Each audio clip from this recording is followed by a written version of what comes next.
Hey, what's spinning guys? We're back, kicking ass, taking names. Welcome back to my channel, Sir Recordman. Glad you're here. Very excited about today's episode. Why? Because the guy we're going to meet today is Ali, and he's a metalhead. Yeah. So for those of you who've asked for metal, today is one of those days. It's going to be a great show. We're all quite excited about this. So let's go and meet Ali. Let's do this. Yes.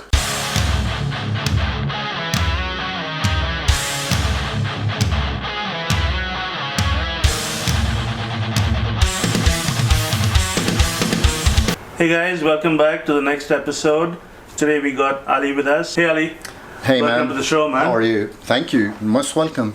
Thanks for having us. Love having you here. Thanks for the initiative. Let's kick this off. So, tell us how your whole journey with vinyl and your records and your music journey started.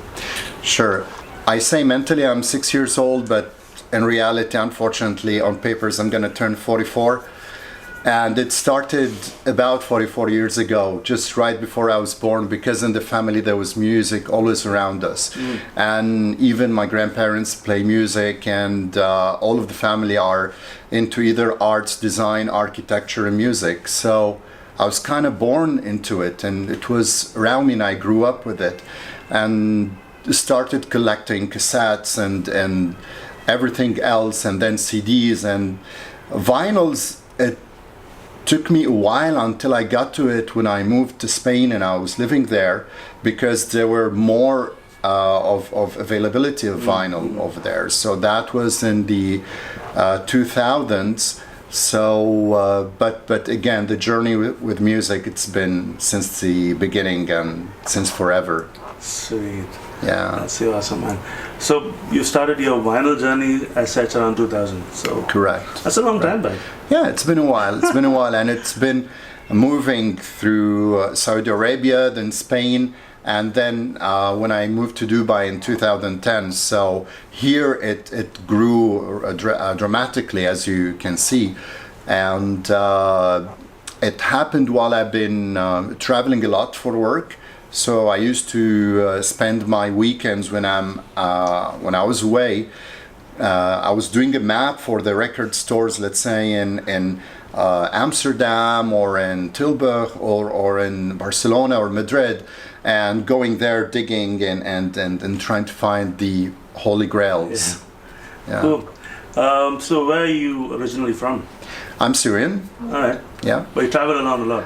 Yeah, I lived in Saudi Arabia for a while, and then I moved to Spain where I studied and also started working over there, and then I moved here. So you've been collecting for about 20 odd years. You know what's exciting about today's episode? You're a metalhead like me, man. Yeah, man. Yeah. Very few of us around. And there was somebody who posted a comment saying, waiting to see metalheads on the show. There you go. There we go. But you'll get a special one right now because it's a bit controversial. Though my favorite genre of music is rock and metal, always when it's melodic, even from AOR, from Queen, Journey, Toto, then goes to a little bit heavier into Europe and similar, and all of the other Scandinavian bands. But it goes up to melodic death metal, Dark Tranquillity, and even bands like Septic Flesh in their later years, where they integrated real full-fledged orchestra with them. So that is very, very interesting, because melody is part of storytelling, and it transforms you into a different person, and it takes you to a different place. So it's a real proper sensory journey. And that's why for me it has to be melodic if it's rock, but I'm saying it's controversial and different when it comes to my tastes, because I do have certain preferred bands and artists from each genre, but yet my top favorite artists, they're absolutely non-rock. All right. Yeah. So who would you put down as your favorite artist? Okay, it can't be one, right? But let's go into the non-rock and metal, more of a mainstream, and George Michael, Freddie Mercury, as Freddie Mercury. There we go. Yeah. And actually, I got this T-shirt from a Queen concert, but unfortunately, it was not with Freddie. He had passed, and it was with Paul Rogers. And then it would be Sting. Then it will be Sade. And the other female favorite of all time, and I admire this lady. She sings in 7 languages. Outstanding. She's her capabilities and technique is not human. Lara Fabian. So Okay. yeah, and first time I traveled to France actually is just to see her live. All right. And if people don't know who she is, so Lara Fabian, and check the song Adagio, that would be a killer. Sweet. Yeah. Check it out, guys. All right. So, apart from those, let's get down to business. Yeah. Tell me about your favorite metal bands. Will do. So the most interesting one, and again the best live performance, saw them about 6 times, King Diamond. It's just the concept albums, The King. the musicianship, and of course the king himself, Kim Peterson. But apart from that, then would go to Evergrey, Soen. They have Martin Lopez, who's the ex-drummer of Opeth. From Opeth, Catatonia, surprisingly Tool and Perfect Circle, but they came up almost with a unique genre on their own. And then some more classical bands that we grew up with. Savatage, of course. Chris Oliva is my ultimate guitar hero, and he's a big loss to the guitar community, and he was totally underrated. He still is, unfortunately. And I'm very proud of having his guitar and Wow. yeah. And the king of shred, Yngwie Malmsteen, and neoclassical music. I mentioned them before. Dark Tranquility and Septic Flesh would be among my favorites. All right. Yeah. Cool. Then the prog part of prog rock and metal, it starts with Rush, and that's it when it comes to prog. But the very, very special and personal favorite would be Marillion with Steve Hogarth. Awesome. You got a massive collection here, man. Tell us, where do you get your records from? Yeah, I got most of my records when I was living in Spain from these vintage record stores and the Sunday flea markets, and from private collectors as well. And very, very good source was when I used to go to concerts back in the days when we could. When I moved here, I started building my collection through Discogs. When they had the app, I started also scanning the barcodes of all of my collection, and I have it listed over there. I was like happy, wow, this is big, this is a lot. Oh gosh, it's more than 10,000 items. So I thought of downsizing my collection and keeping the most personal favorite artists and bands. And I'm collaborating now with a new record store, a proper connoisseurs record store that we have in Dubai, in the IFC, which is Raw Records, initiated by Hakim. So well done, Hakim, on that. And I have about 20 or 30% of my collection actually at his store with him. So I recommend that a lot of people would like to also get into record collecting or finding certain albums that are not easy to find. You can have it over there, and you're saving the shipping costs on it. Okay, now the sound is completely different. It's not like a compact music. You can hear all of the layers and all of the instruments almost separately, and this the closest to a live situation. But as a collector, when you go into a record store or a fair, it's actually not the idea of collecting, it's the discovery. So when you go there and you see something that you've been looking for years and years, especially when it's unexpected, you're happy, man. It makes up your day. Yeah. That reminds me of another saying, happiness comes in a crate. Absolutely, absolutely. So these records at Raw you mentioned, if I want to buy them, can I go there and buy them? Yes, absolutely. So Raw is a specialized record store and they are selling the collection over there, and also they are selling it online through their website and platform. At the same time, if anyone is interested in certain records or titles, they can contact me directly. If it's not there at Tro, then maybe I have it here at home. But at Tro, they probably only have box sets and vinyls. But I have here also different formats and CDs, Blu-rays, DVDs. But I also have a lot of memorabilia about music and music books. So here, for example, have the Queen Shrine and Freddie Mercury Shrine. So yeah, I'll be more than happy to talk to people who would be interested in expanding their collection. Guys, if you're looking to buy some stuff, trust me, he's got some amazing stuff here. I'll put Ali's details in the description. Come by, get in touch with him and check it out. Ali, I've got to ask, with so many records around, you've got to have some favorites. Can you show us your favorites? So it's going to be quite a list. And I'm going to show you a bunch of things and without any particular order. So let's get to it. Okay, Sabotage. Two of my go-to records. It saved my life and many times throughout the years, especially when I was a teenager. And this is my favorite album almost of all time, Gata Ballet. Though arguably Sabotage fans, they say it's Hall of the Mountain King. I love the mixture here with classical music and piano, and what John Oliva does with his voice, mixture of a bit of Freddie, and then you go into that crazy, insane shrieks. You can see it's a signed copy by the dudes, and of course it's Streets as well, and it's signed by them. This is Soen, the album Imperial, the ex-drummer of Opeth, amazing musicians. It's actually a super group, so go check out who the other members are. White Lion, another very underrated band, and the most underrated guitar player of the 80s, Vito Bratta. Amazing feel, amazing choice of notes and phrasing. They released 4 albums, all of them are true hidden gems, no fillers, great songs. Check them out. Something from back home, Haig Ezejian, an Armenian musician, multi-instrumentalist and singer, originally of course Armenian, from Aleppo.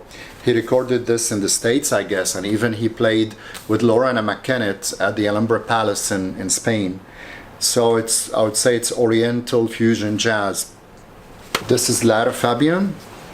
She's Canadian, Belgian, and unfortunately the album does not exist on vinyl.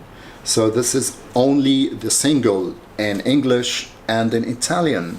A recent discovery from about 5 years ago, Imelda May, an Irish singer, an amazing feel and soul to her. She used to sing rockabilly and she used to perform with Jeff Beck. So yeah, she's up there.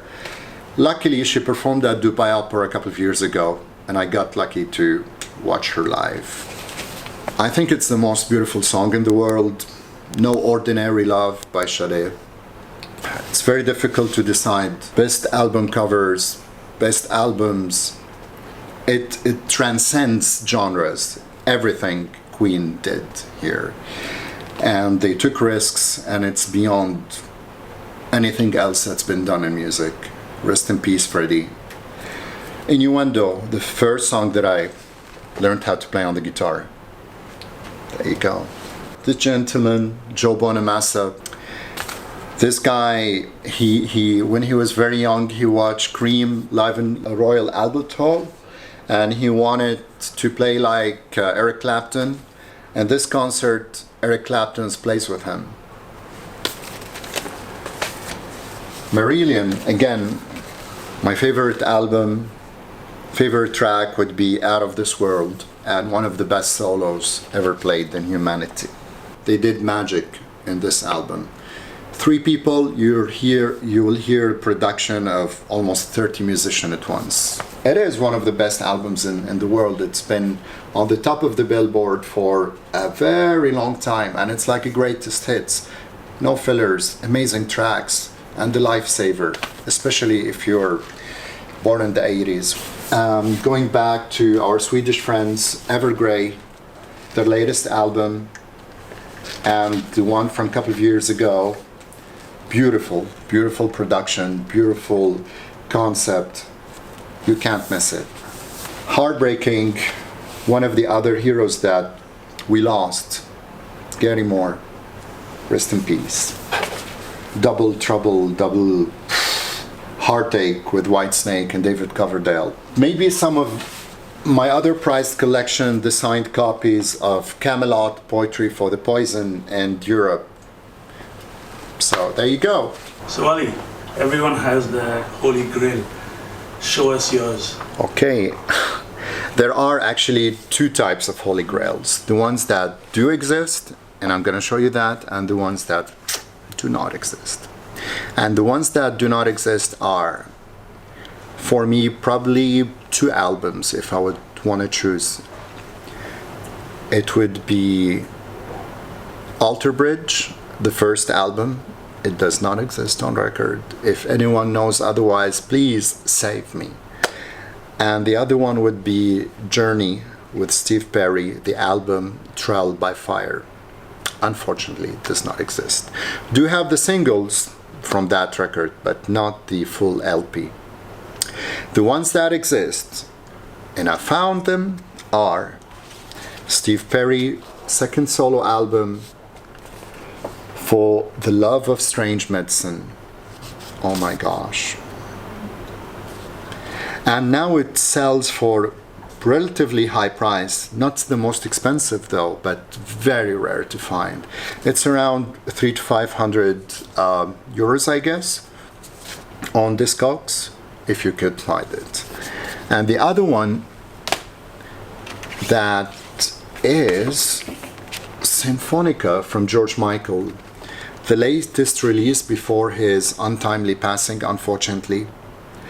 And it's a concert with a full orchestra, so the arrangements are just killer. You don't have the usual hit songs over there. There's a lot of jazz classics, and even there's a cover of Roxanne from The Police and Sting.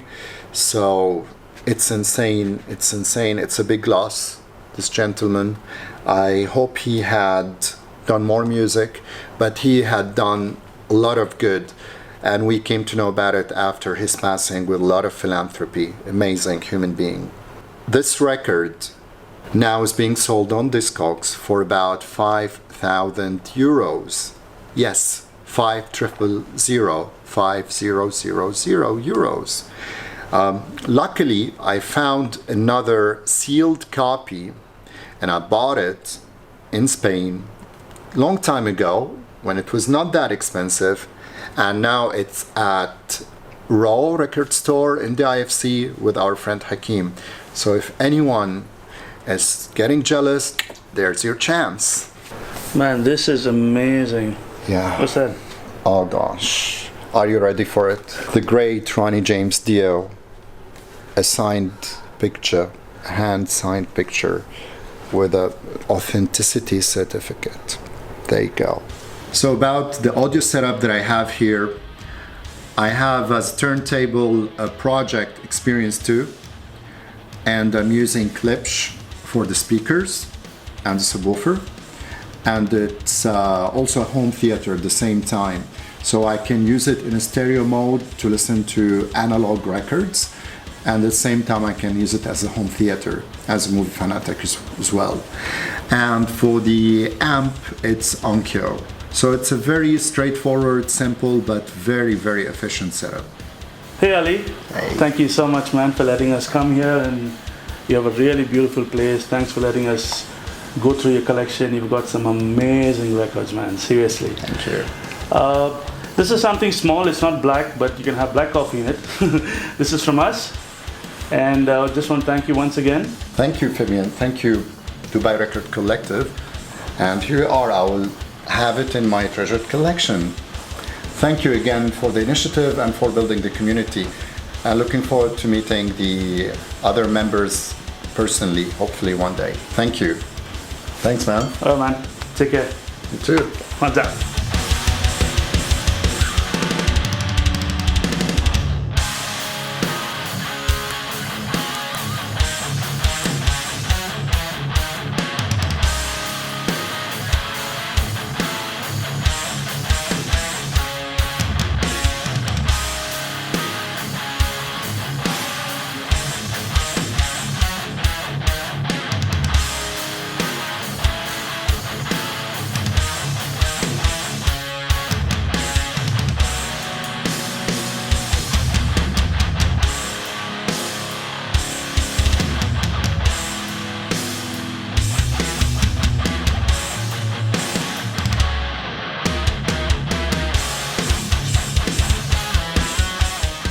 Hey, so there you go. That was Ali. Wasn't he cool? Yeah. It was good fun shooting it. We had a lot of stuff to discuss, as you've seen. I enjoyed some good music in his house as well. Metal music at a good high volume, which was really cool after a long time. Thank you guys for all your support, and thanks so much for subscribing. We promise to make it as good and informative and entertaining as possible. So watch this space for new episodes every Friday. Make sure to subscribe and hit the bell icon so that you get notified when new videos drop. Alright, and also, like I said before, if you like the video, if you like what you've seen, leave your comments, and if you want to be featured in one of the episodes, please leave us your details or send me an email. All my details are in the description box. We'll get in touch with you and we'll make it happen. Yeah? Alright, so until next time, be cool, stay safe, put a record on.